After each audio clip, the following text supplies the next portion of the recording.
pour la vie de nos parents spirituels, ces merveilleux parents que le Seigneur nous a donnés. L'apôtre Ivan, maman Maud, l'apôtre Yves et maman Ali. Que nous bénissons chacun le Seigneur pour leur vie. Parce que c'est par leur obéissance que nous sommes rassemblés dans ces lieux. Amen, pour être édifiés dans la présence de notre Dieu. Merci, merci Seigneur. Alors tu peux prendre place. Gloire à Dieu. Et quelqu'un dit gloire à Dieu. Alors depuis quelques semaines, nous sommes en train de parler de la maturité spirituelle.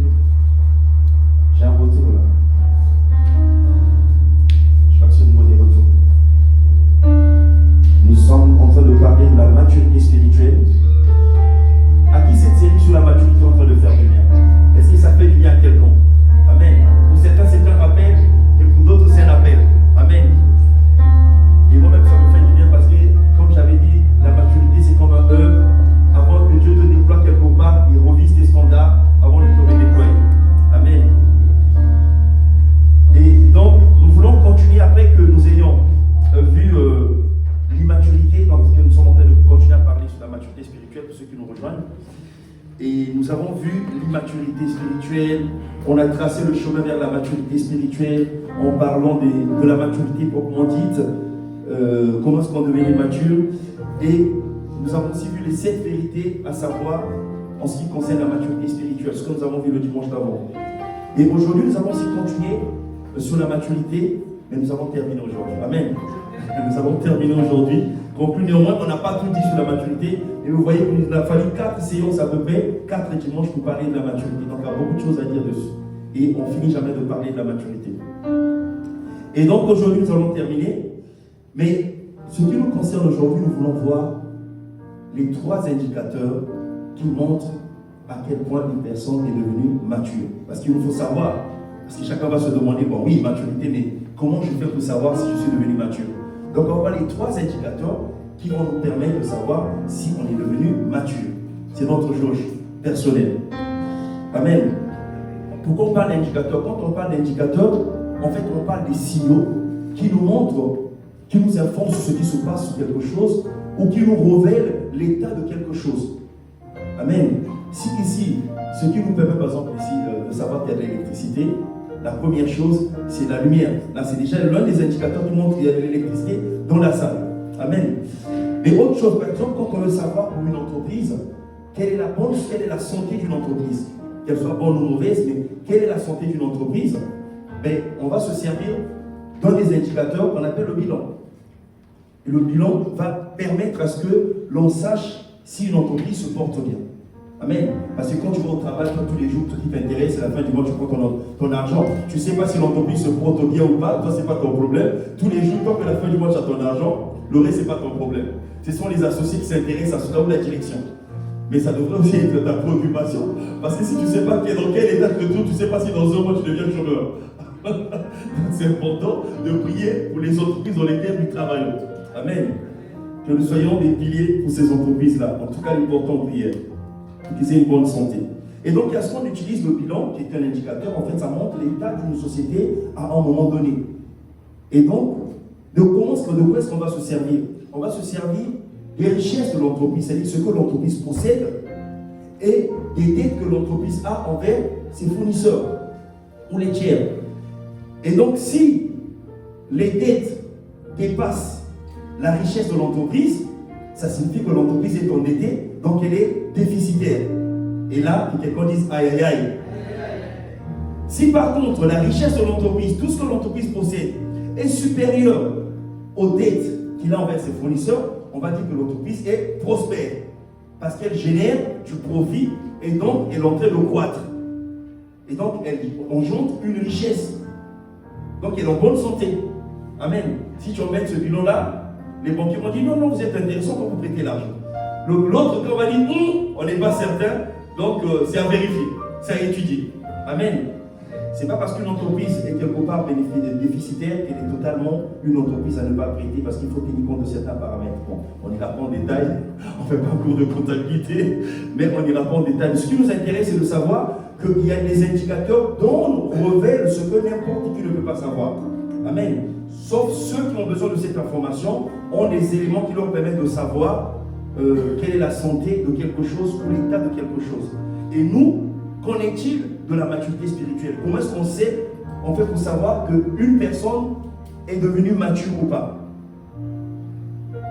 Amen. Tout en sachant, en faisant le rappel, on avait bien dit dès le début que la maturité spirituelle ne dépend pas du nombre d'années qu'on a dans le Seigneur. C'est pas ça, c'est faux. Ça ne dépend pas de la connaissance affichée en termes de versets bibliques. C'est pas aussi ça. Mais c'est un ensemble de choses qui vont venir montrer dans notre raisonnement, dans notre façon de faire, si on est mature ou pas. Amen. Parce qu'on a dit, quand j'étais enfant, je parlais comme un enfant, mais maintenant que j'ai grandi, j'ai tout ce qui était de l'enfant, je l'ai mis de côté, parce que mon raisonnement a changé, ma façon de parler a changé, et ma façon de penser aussi a changé. Amen. Donc on va venir voir toutes ces choses-là, voir qu'est-ce qui nous montre que nous sommes devenus matures.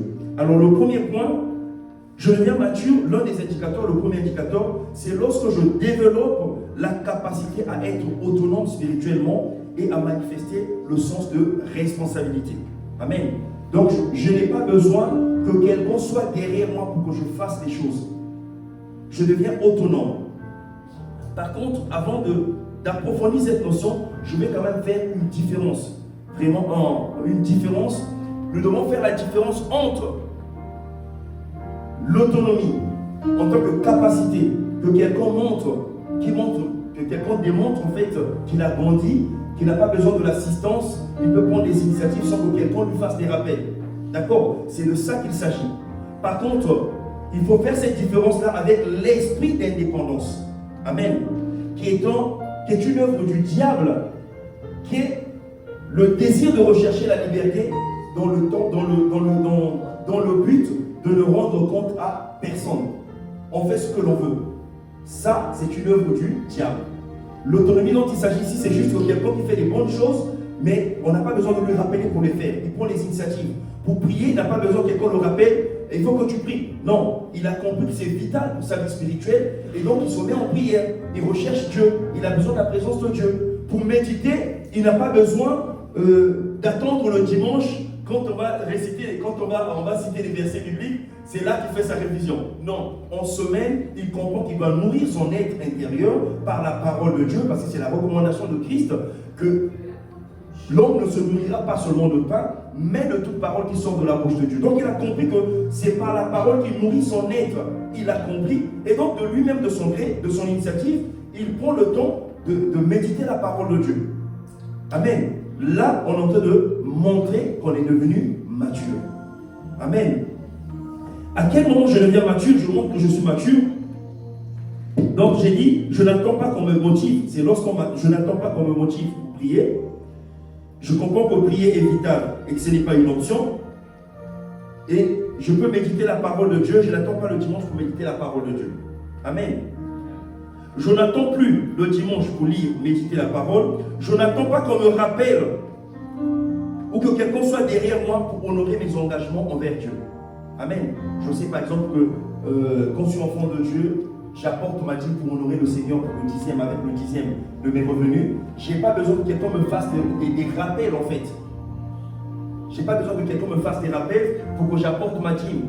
Pour que je sache que quand je vais dans la présence de Dieu, j'apporte quelque chose pour honorer sa présence.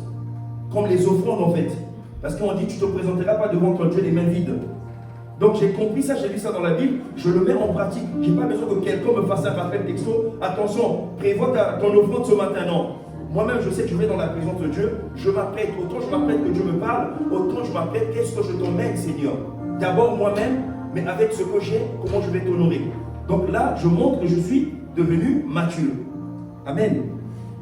Et d'autres engagements, par exemple, je ne sais pas qu'est-ce qu'on peut dire, donc la dîme, ou participer aux activités, par exemple. On n'a pas besoin qu'on me rappelle le dimanche. Ce n'est pas le texto qui va me motiver à venir au culte. Je sais que dimanche, c'est le jour du Seigneur. C'est dans mon programme. C'est dans mon agenda. Les programmes de Dieu sont prioritaires pour moi.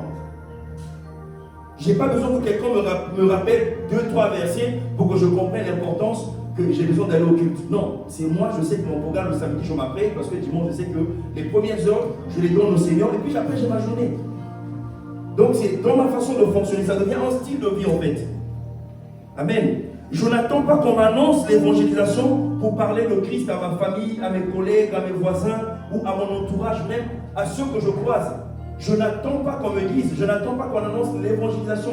De mon gré, je sais que j'ai été sauvé et que la volonté du Seigneur, selon le mandat qu'il nous a donné, d'aller et de faire des nations, des disciples, j'ai compris ce mandat. Mais quiconque est à mes côtés, si j'ai l'occasion de lui parler de Dieu, je lui parle de Dieu.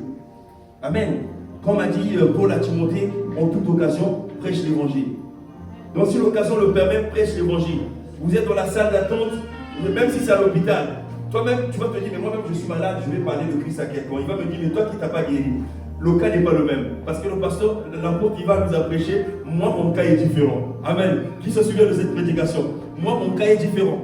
Je connais le Seigneur, je ne viens pas consulter parce que je suis inquiet, non. Parce que je pense que c'est normal que je consulte la médecine. Dieu n'est pas contre la médecine. Il a donné l'intelligence aux hommes. Amen. Mais par contre, je ne connais pas le cas de l'autre.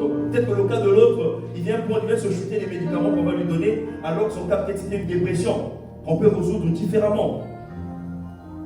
Amen. Donc notre état ne détermine pas si on doit faire, pas faire. Non. On devient mature, on distingue les choses. Donc toute occasion que Dieu te donne, fais-le.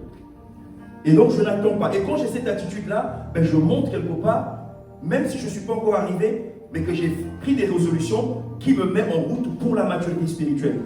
Amen. J'ai un type de niveau qui me permet de juger que j'ai quand même avancé dans ma foi. Amen. Imaginons qu'aujourd'hui tous nous prions que Dieu nous bénisse. Je prie peut-être que Dieu puisse te donner une élévation ou un poste dans l'administration dans laquelle tu travailles. Et imaginons qu'on puisse te muter quelque part loin de ta communauté de base. Donc tu n'es plus aux Ulysses, je ne sais pas, on t'emmène, je ne sais pas, prénom pays quelconque, on t'envoie en tout cas loin de ta communauté, donc où tu n'as pas de racines en fait. Tu connais personne là-bas. Alors qu'est-ce que tu vas faire? Tu vas oublier que tu es chrétien, tu ne vas plus prier, comment tu feras? C'est la question que tu dois te poser en fait. Si tu es mature, tu vas garder tes habitudes que tu avais avant. Mais si tu n'es pas mature, c'est l'occasion de dire, bon, ici personne ne me voit, je pense que je peux reprendre mon ancienne vie. Voilà. Dieu est dans le ciel, nous sur la terre et on vit notre vie. Amen. Mais ce n'est pas un raisonnement de quelqu'un qui est mature. Tu vas prendre ta vie en main.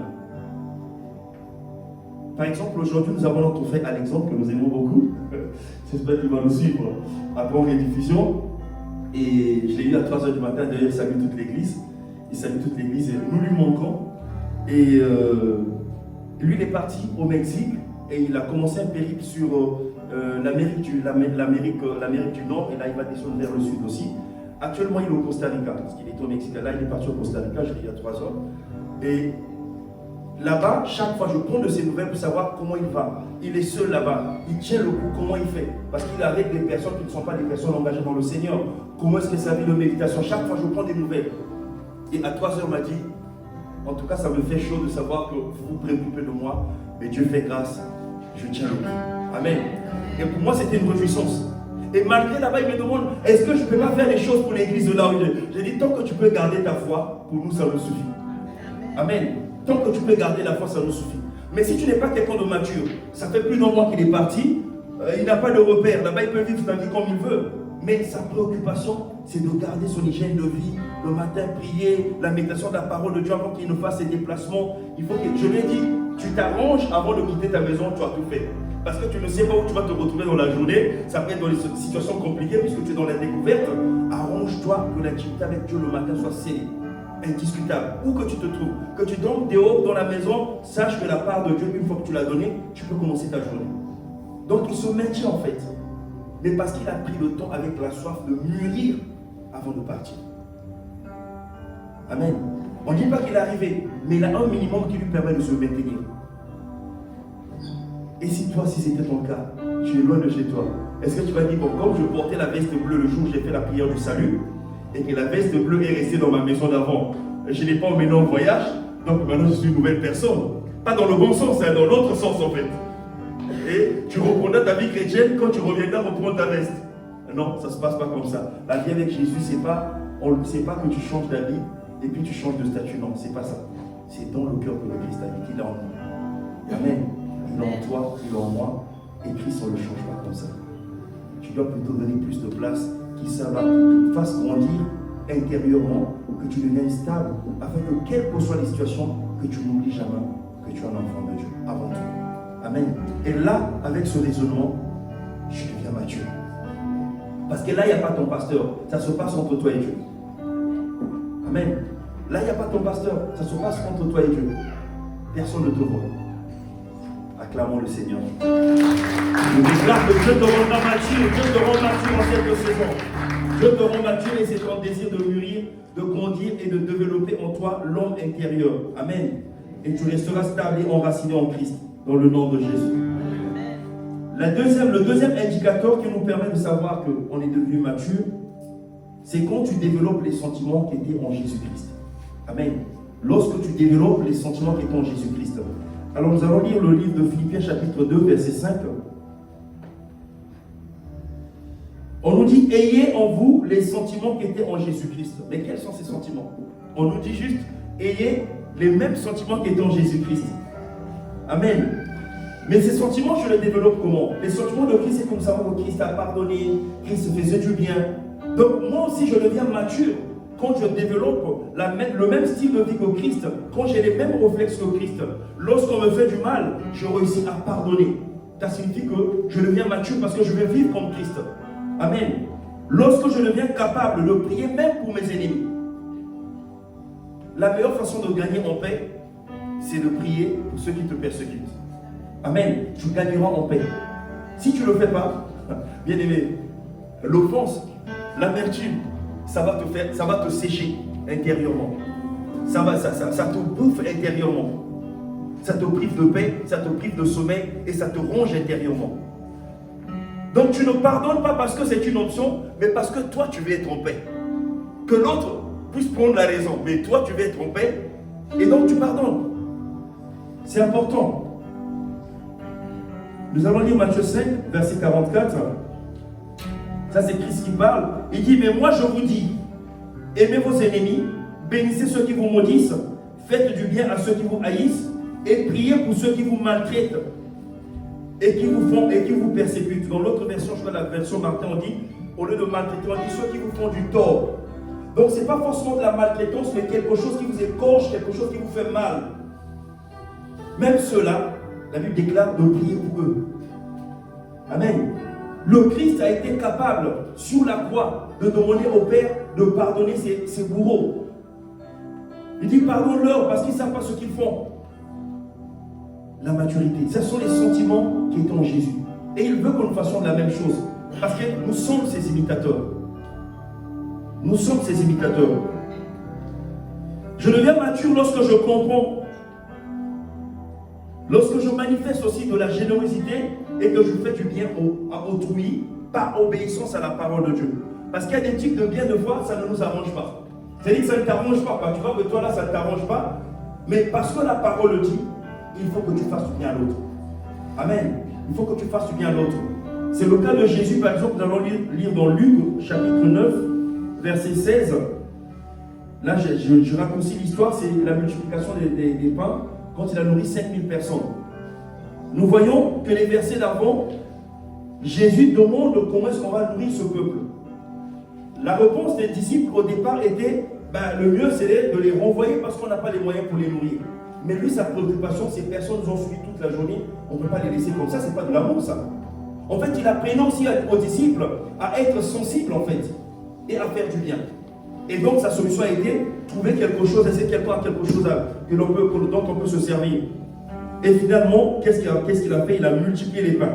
Donc on dit, Jésus prit les 5 pains, on lui apporta et les 2 poissons, levant les yeux vers le ciel, il les bénit. Puis il les rompit et les donna aux disciples afin qu'ils les distribuassent à la foule. Amen. Donc il a résolu le problème. Pas pour prouver qu'il est puissant, mais parce que les autres ont besoin. Et le livre de Actes chapitre 3, donc oui, Actes chapitre 10 plutôt, verset 38.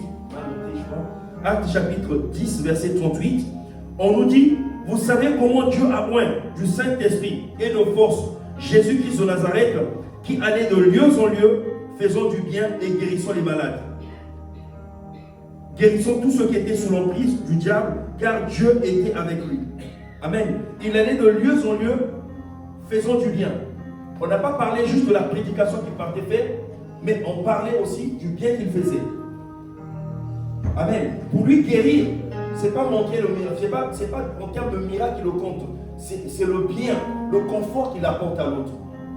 Ce n'est pas pour prouver la puissance. C'est parce qu'il trouve que l'autre est soulagé, il se porte bien, c'est ce qui l'intéressait.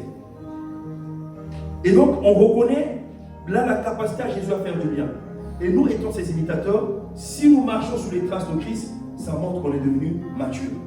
Parce que sachez que la maturité vise à ce que nous devenions comme Christ, à montrer Christ. Que quelqu'un qui ne connaît pas Christ, quand il nous voit, en fait, il a connu Christ au travers de nous. Parce que Christ a été capable de dire, celui qui m'a vu a vu le Père. Donc on n'a pas besoin d'aller au ciel pour voir le Père, à quoi il ressemble. Celui qui a vu Christ a vu le Père. Donc celui qui nous a vu aussi a vu Christ. Et là, nous manifestons la maturité. Nous manifestons la maturité lorsque l'on devient patient ou lorsqu'on manifeste la maîtrise de soi. Amen. Jésus-Christ a eu beaucoup d'occasions de pouvoir se venger de tout ce qui en voulait à sa vie. Il a même dit à Pierre, quand il est venu l'arrêter, Pierre a coupé l'oreille de Marcus. Quand il a coupé l'oreille, il a dit, tu penses que j'étais incapable, moi, de demander l'armée du ciel qui pourrait descendre ici et puis qu'il y ait du feu ici. Il n'a pas pu le faire parce qu'en fait, il savait ce pourquoi ces choses, ces événements arrivaient. Donc il avait la maîtrise de soi. Il ne se laissait pas emporter. Ce n'est pas quelqu'un par colère qui va maudire comme ça. Amen. Et il était aussi patient avec les disciples. Il savait leurs faiblesses. Même Pierre qui s'emportait tout le temps, il connaissait ses faiblesses. Mais cela n'a pas empêché Christ de le prendre comme le pilier du groupe.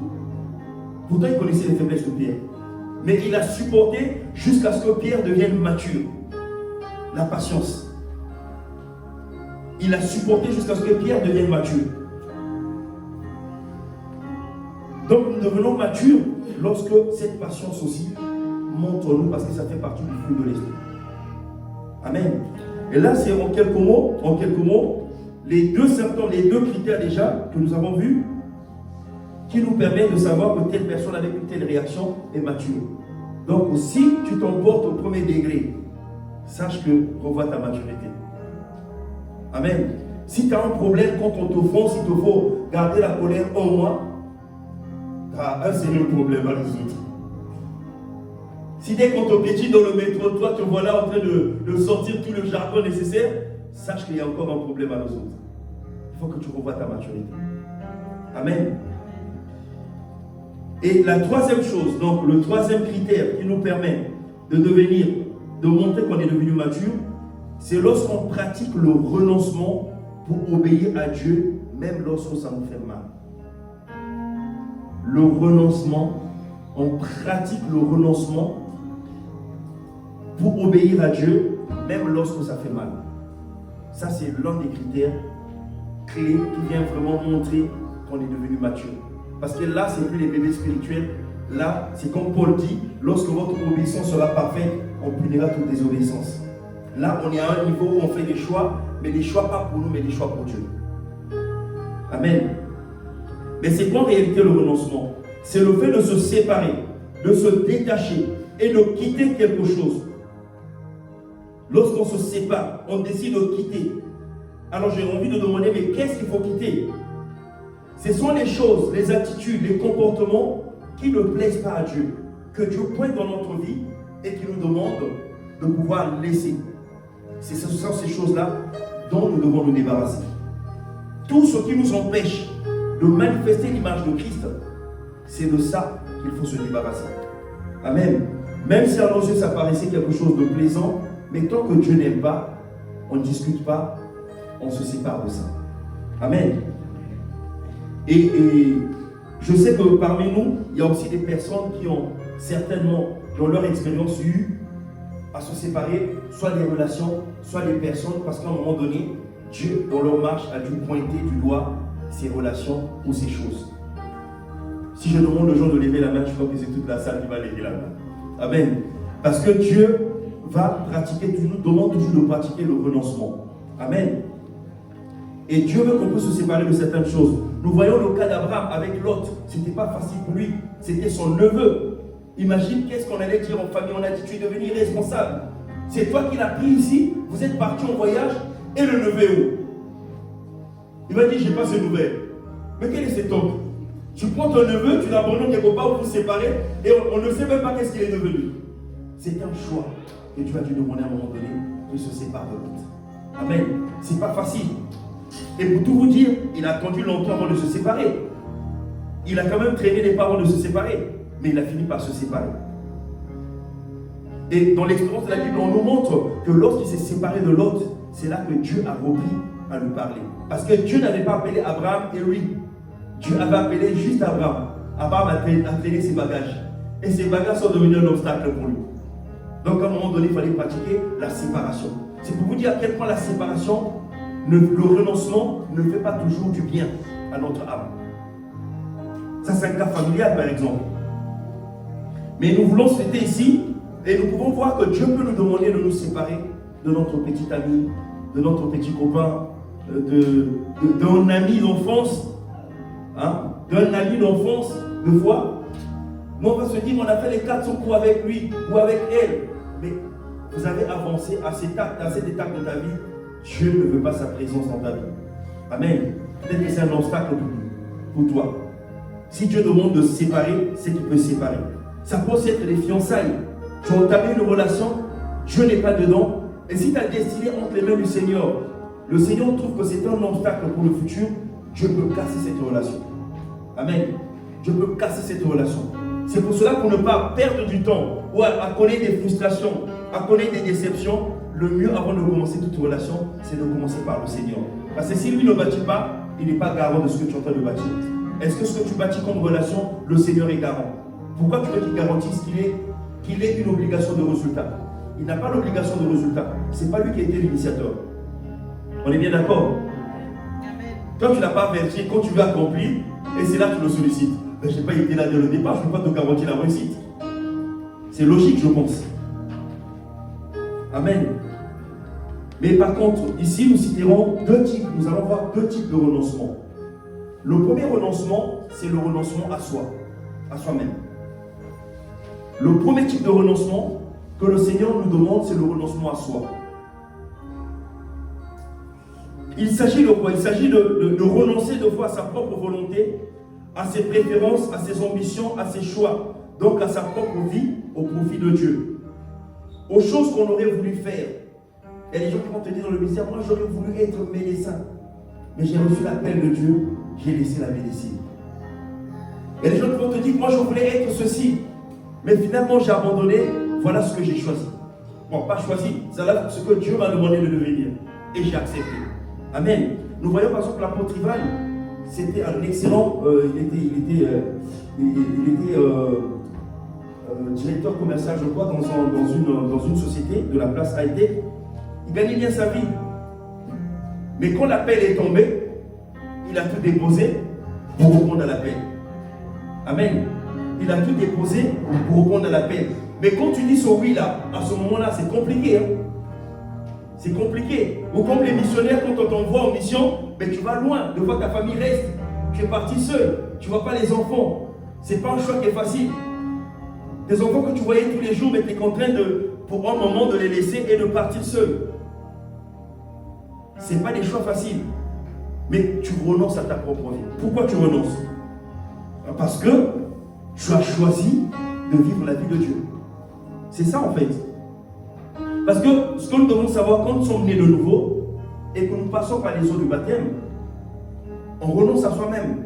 Parce que nous allons dans les eaux du baptême en laissant notre ancienne vie, nos anciennes ambitions, tout ce que nous étions. Nous laissons tout dans l'eau.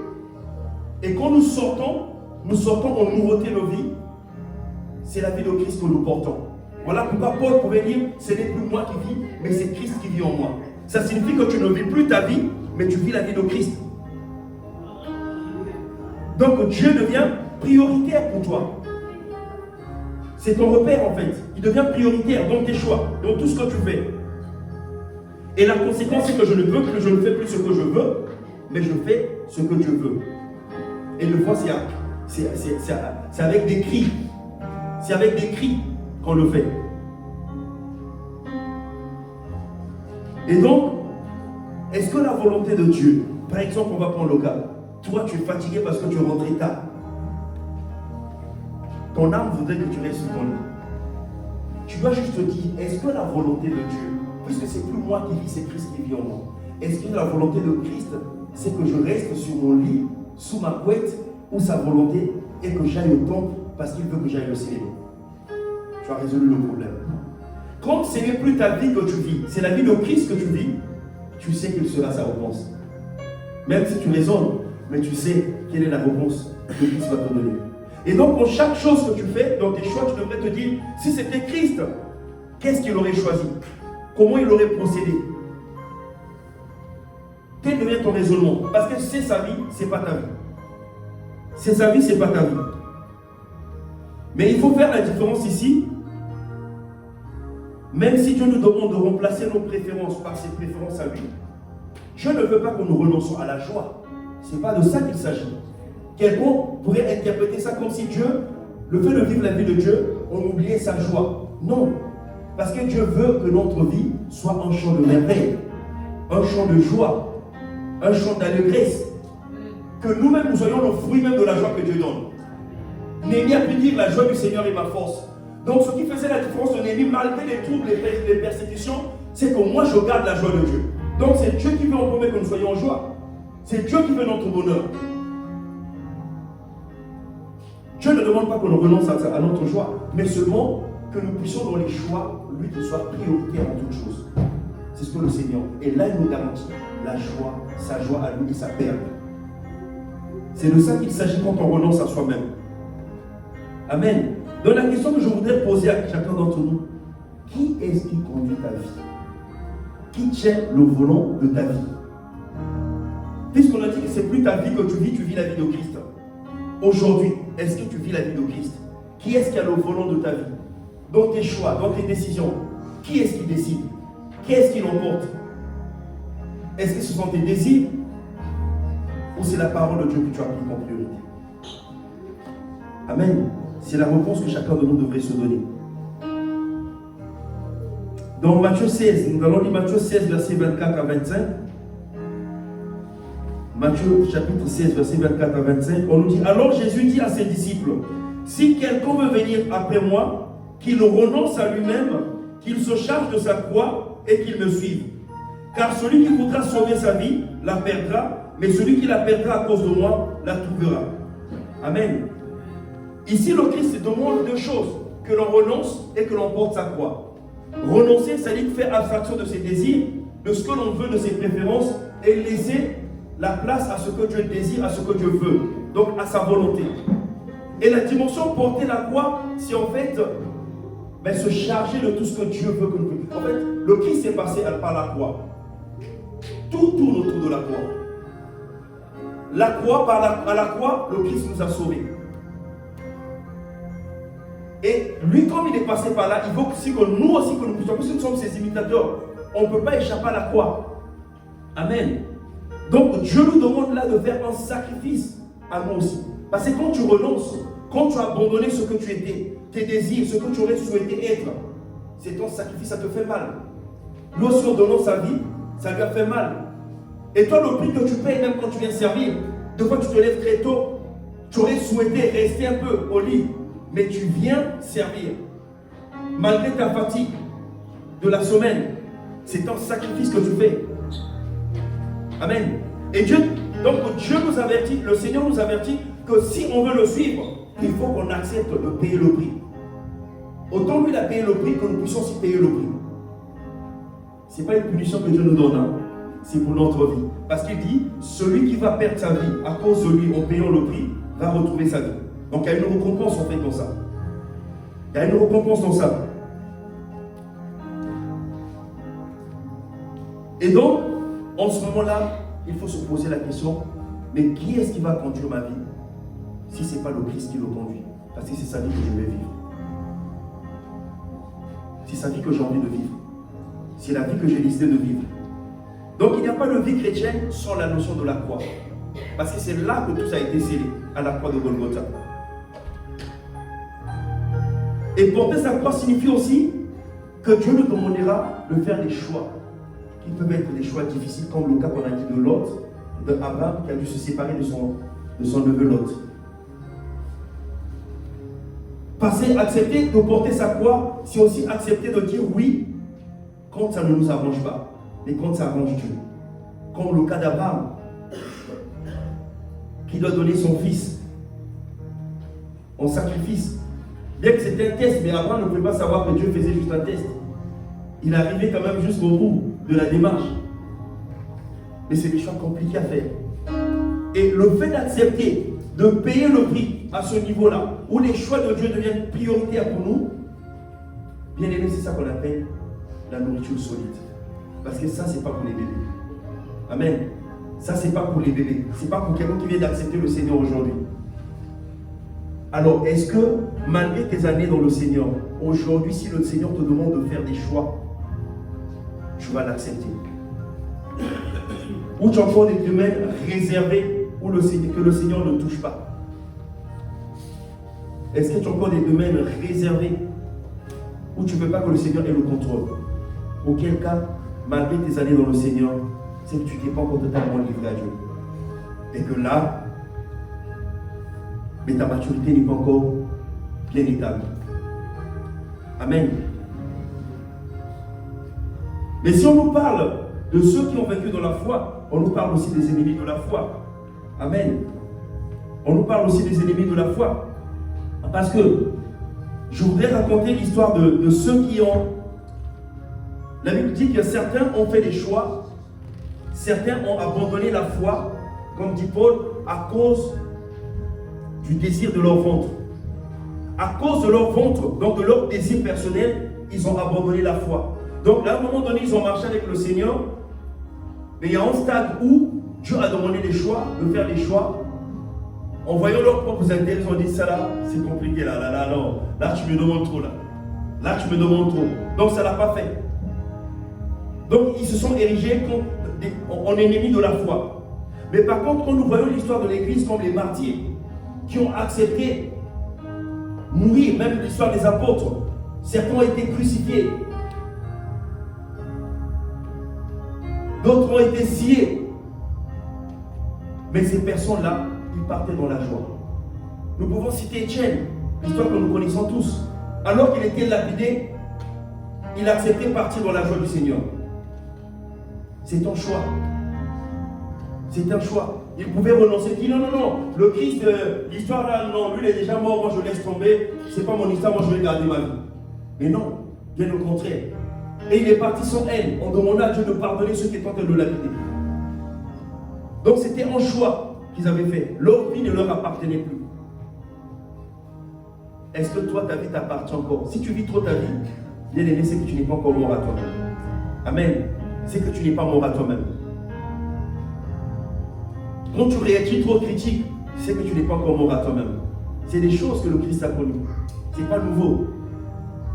C'est pas nouveau. Les offenses, c'est pas ce monde d'aujourd'hui. C'est pas nouveau.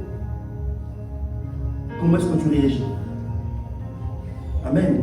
Comment est-ce que tu réagis? Et nombreux, ce qui est désolant, c'est que nombreux, même dans le service, donnent des ultimatums à Dieu. Si moi je ne suis pas marié jusqu'à telle date, Seigneur, oublie-moi, je ne sers plus. Et quelqu'un dit Seigneur, si telle chose n'est pas arrivée à tel moment, je ne peux plus faire des sacrifices. Oublie-moi, Seigneur, je ne sers plus. Tu donnes des ultimatums à Dieu.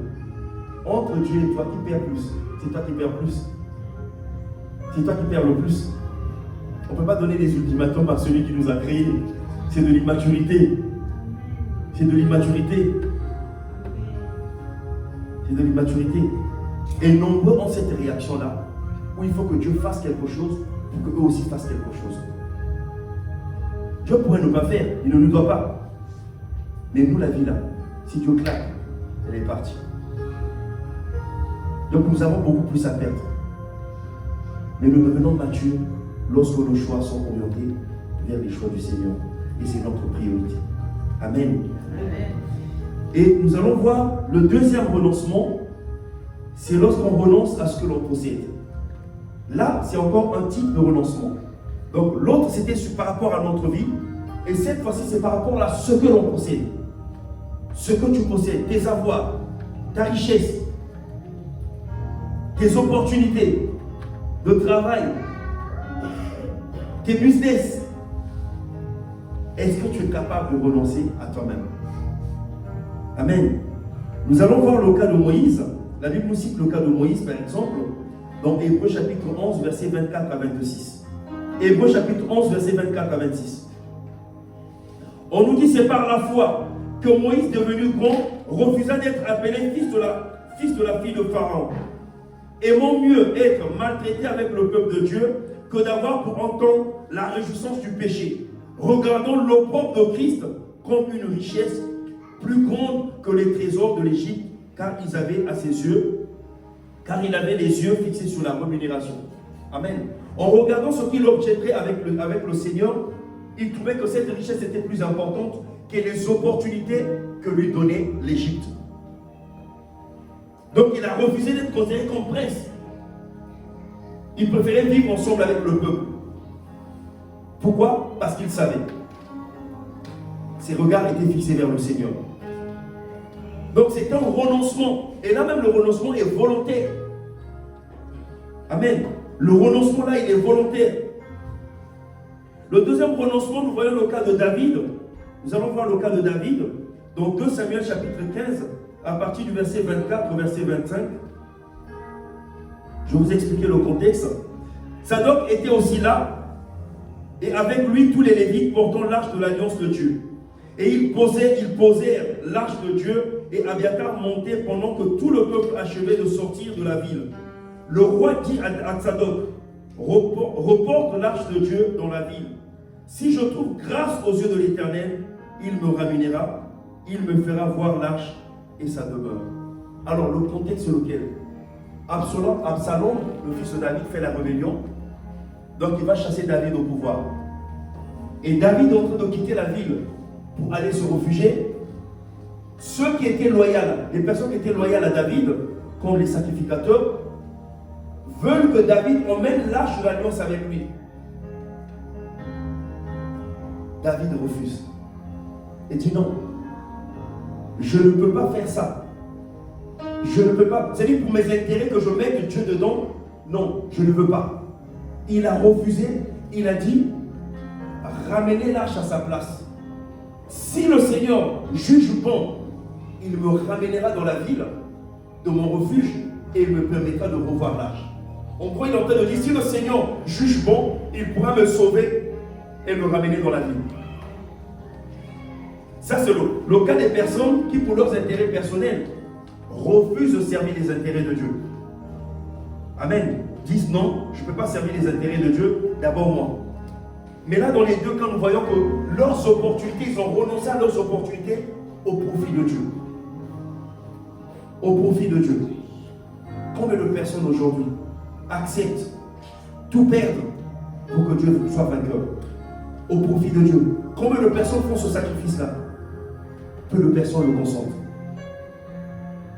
Amen. Peu de personnes le consentent.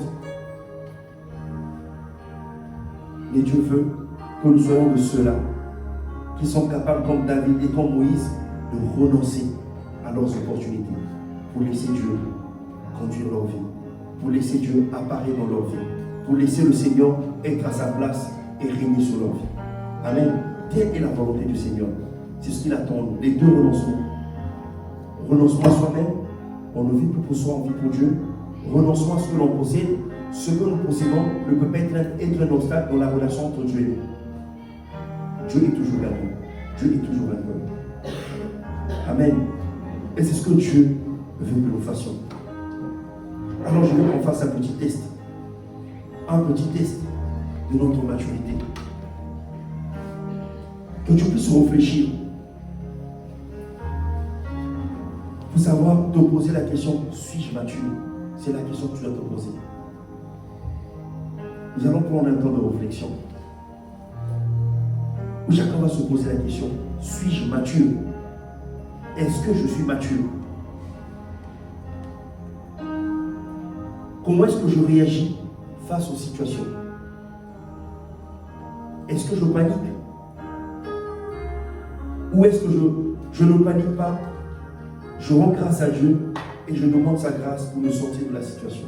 Est-ce que je me refère à Dieu ou je pars dans tous les sens? Est-ce que je panique? Quand je suis offensé, est-ce que je demande pardon à Dieu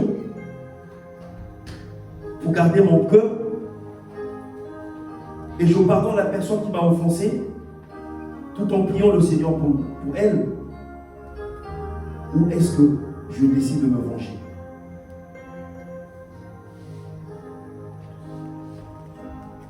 Est-ce que je suis mature? Comment est-ce que je réagis? Est-ce que lorsque Dieu me demande de faire des choix, qui sont des choix qui coûtent ma vie, est-ce que j'y renonce par souci d'intérêt personnel ou est-ce que je vais dans le sens de Dieu, de ce qu'il attend de moi et j'accepte sa volonté, quelle que soit la décision que le Seigneur ou le verdict qu'il donne de la situation? Est-ce que j'accepte facilement le verdict de Dieu? Quelle est ma situation? Suis-je mature? Est-ce que quand Dieu me bénit, cette bénédiction devient un obstacle entre moi et Dieu? Je m'éloigne de Dieu ou je me rapproche, ou cela me rapproche encore de Dieu? Est-ce que les opportunités, les élévations de la vie sont des obstacles pour moi qui m'éloignent de Dieu ou est-ce que ça me rapproche de Dieu? Parce que ce sont en réalité des situations qui nous éloignent de Dieu. C'est notre cœur qui s'éloigne de Dieu, qui nous éloigne de Dieu. Ça signifie que notre cœur n'est pas déjà aussi proche de Dieu. Quelle est ta situation? Merci Seigneur, viens nous aider. Bien-aimé, tu dois décider aujourd'hui de demander chaque jour à Dieu de te rendre mature. Chaque jour que Dieu fait, ça doit être ta prière. Seigneur, rends-moi mature. Fais-moi grandir chaque jour un peu plus. La Bible nous dit que l'enfant Jésus grandissait en stature et en sagesse devant les hommes et devant Dieu. Il y avait deux témoins. Le ciel rendait témoignage, la terre aussi rendait témoignage. Mais le toi qui rend témoignage. Ne tombe pas dans l'autoséduction. De penser que parce que dans ton service, tu as peut-être des compétences qu'il faut, ou le nombre d'années, ou la position que tu as, ne t'appuie pas dessus pour juger que tu matures. Parce que la maturité ne s'auto-proclame pas. La maturité se constate. C'est les autres qui constatent que tu es mature. Ce n'est pas à toi de dire que je suis mature. Les autres doivent constater, de par ta façon d'être, de parler, de raisonner, d'agir. Il faut que les autres témoignent de ta maturité. Sinon, tu es en train de te séduire. Quel est ton état? Quelle est ta position? Où est-ce que tu en es avec la maturité? Ce n'est pas juste une simple prédication, bien aimé, mais c'est un appel à l'autre. C'est un rappel que Dieu nous fait. C'est une priorité. Si tu fais de la croissance, ta priorité, tu connaîtras la croissance. Mais si la croissance n'est pas ta priorité, grandir avec le Seigneur n'est pas ta priorité, parce que ça se demande, ce n'est pas automatique. On avait vu dans les séances d'avant que la maman peut donner à manger à l'enfant, il faut que l'enfant accepte de manger, de coopérer pour manger, avaler. Ça, ce n'est pas du ressort de la maman ou des parents. Donc il y a la part de Dieu, il y a aussi notre part. Mais est-ce que c'est notre désir de grandir? Est-ce que c'est notre désir de mûrir? Quelle est la question que le Seigneur nous pose ce matin? Nous allons nous lever pour prier. Merci Seigneur.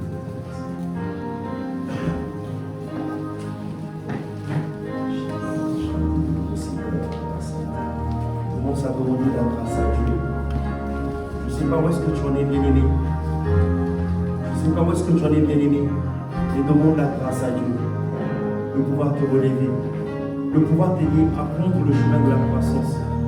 Tu as besoin de demander la grâce à Dieu, de t'aider à prendre le chemin de la croissance. Seigneur, nous avons besoin de toi. Élève ta voix, bien-aimé. Prie pour ton cas, prie pour ta vie, bien-aimé. Ne t'occupe pas de ton voisin, c'est le salut est individuel, bien-aimé. Il s'agit de ta vie, il faut que tu prennes du temps avec le Seigneur. Comme on le voit avec le Seigneur ce matin.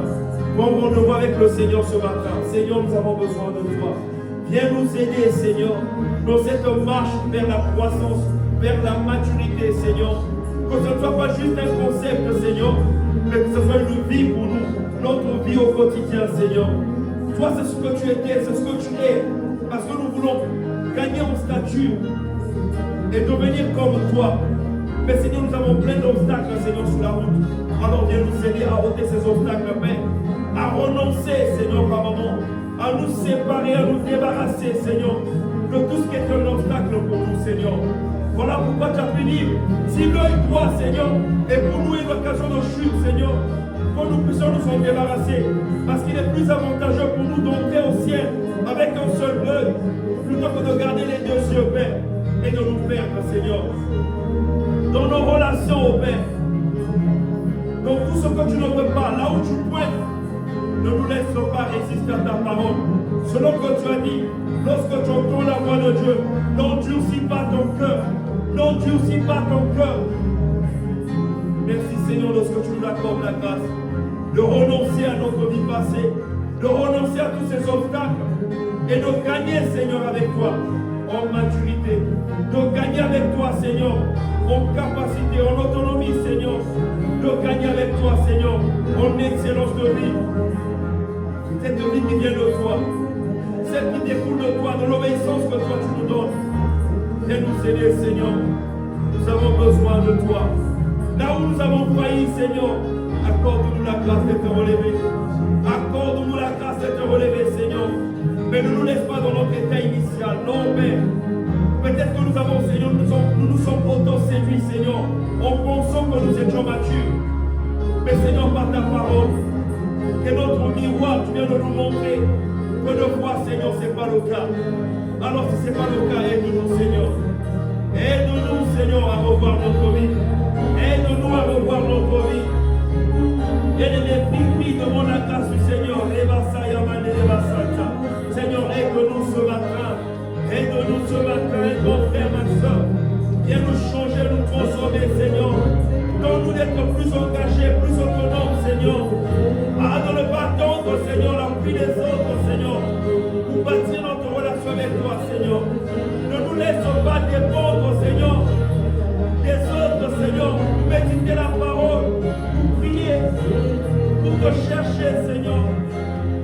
Ne nous laisse pas faire de la prière, Seigneur, une option, mais donne-nous le comprendre, de réaliser que c'est vital. Accorde-nous la grâce de pratiquer le pardon, la générosité, Seigneur. Accorde-nous la grâce de pratiquer, Seigneur, tes œuvres, comme l'évangélisation, de répondre au mandat divin, de faire des nations des disciples. Seigneur, nous nous attendons à toi ce matin. Accorde-nous la grâce. Aide-nous, Seigneur, aide-nous, aide-nous. Aide-nous, Seigneur, nous demandons ta grâce. Nous demandons ta grâce ce matin, Seigneur. Je n'ai pas besoin comme on fait l'exemple pour décider que je dois venir au culte. Non, Seigneur, donne-moi de grandir, Seigneur, de faire de ton programme, de ton agenda, Seigneur, la priorité, Seigneur. Accorde-nous la grâce, accorde-nous la grâce de parler de toi, Seigneur, de répondre à ta volonté, de faire de tes choix notre priorité, Seigneur. Là où tu nous demandes de faire des choix, Seigneur, accorde-nous de faire des choix dans l'honneur, pour ton avantage, Seigneur. Ne nous laisse pas, Seigneur, à cause de notre ventre, Seigneur, renoncer à la foi. Ne nous laisse pas être faible au point, Seigneur, de renoncer, Seigneur, au premier obstacle, Seigneur, à la première difficulté, non. Enracine-nous dans ta parole, enracine-nous dans ta présence, enracine-nous, Seigneur. Accorde-nous ta grâce, Seigneur, ce matin. Nous comptons sur toi seul, ce matin, Seigneur. Viens transformer nos cœurs, viens transformer nos vies, viens changer notre être tout entier, Seigneur. Nous comptons sur toi, Seigneur. Oh, accorde-nous la grâce. Nous demandons ta grâce, Seigneur.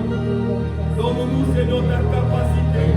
La capacité que toi tu as relevé nos vies, Seigneur.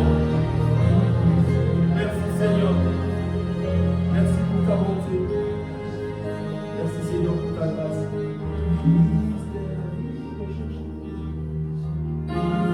Merci, Seigneur, pour ta grâce. Soupire après le Seigneur. Soupire après la vie de Christ. C'est la vie qu'il te faut, bien-aimé. C'est la vie qu'il te faut. Ah, Seigneur. Seigneur, nous avons besoin de toi. Viens soutenir notre vie qui est devenue trop faible, Seigneur. Notre vie de prière est faible, Seigneur. Notre vie de méditation laisse désirer, Seigneur. Notre obéissance ne parle plus, Seigneur. Oh, nous avons besoin de toi. Aide-nous à vivre ta vie. Accorde-nous la grâce, accorde-nous ta grâce, Seigneur, ce midi. Christ est la vie. Seigneur, c'est toi que nous désirons. C'est toi que nous cherchons ce matin. Ne nous laisse pas dans notre état, Seigneur.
Accorde-nous de vivre ta vie.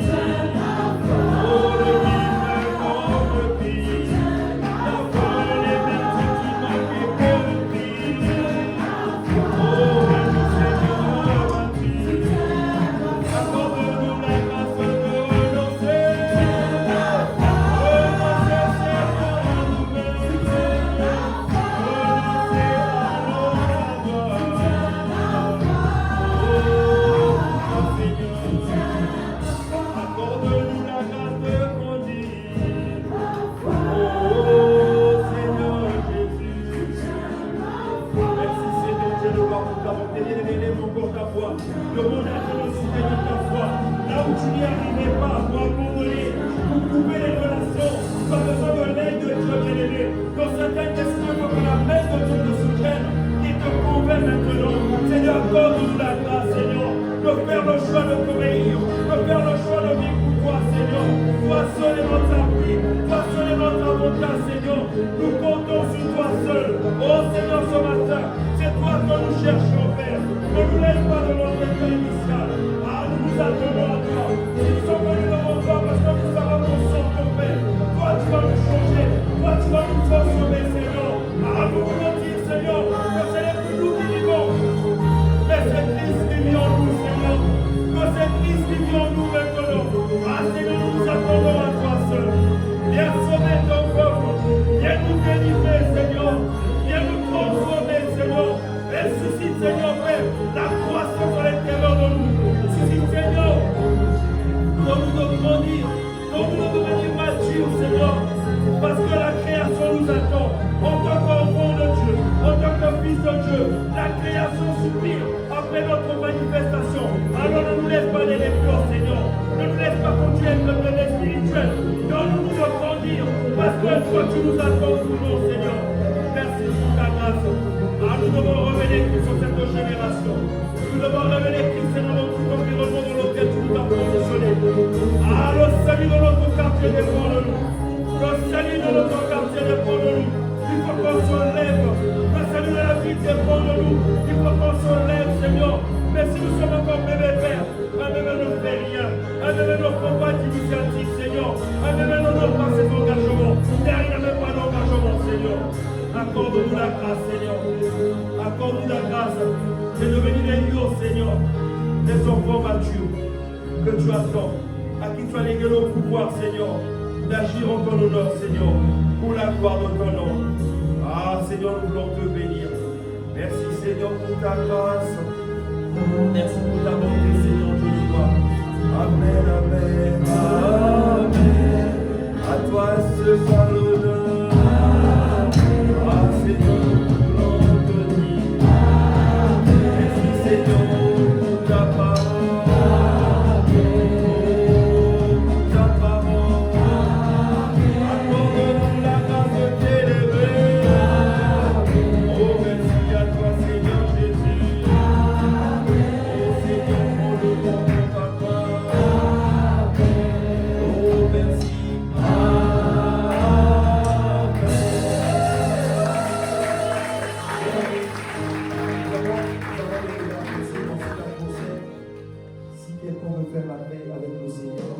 Pendant que nous avons les yeux fermés, si quelqu'un veut faire la paix avec le Seigneur, peut-être que tu es bien accroché à Dieu, à un moment donné tu as relâché sa main et que tu peux revenir au Seigneur, ou tu n'as pas encore fait cette paix avec le Seigneur, en acceptant qu'il devienne ton Seigneur et ton Sauveur, celui qui conduit ta vie. De là où tu élèves juste ta main, pour que nous fassions la prière ensemble. Si c'est ton cas, juste lève ta main là où tu es, pour que nous fassions la prière ensemble. Merci Seigneur. On acclame le Seigneur.